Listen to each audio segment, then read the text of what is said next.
tractors. That means we can go back to work, and we do have one turnout. We'll run 4 in this drag. And in this drag, we're going to feature 2 of our youth.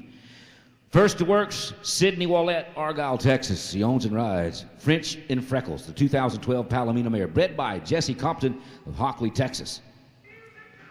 Round number 1, 24.083. That was a 19-second run with a barrel down, and that came right here where she's heading in round number 1. French and Reckless is by First Down French, out of a daughter of Reckless Dash. Pass them Reckless. Barrel down in round 1.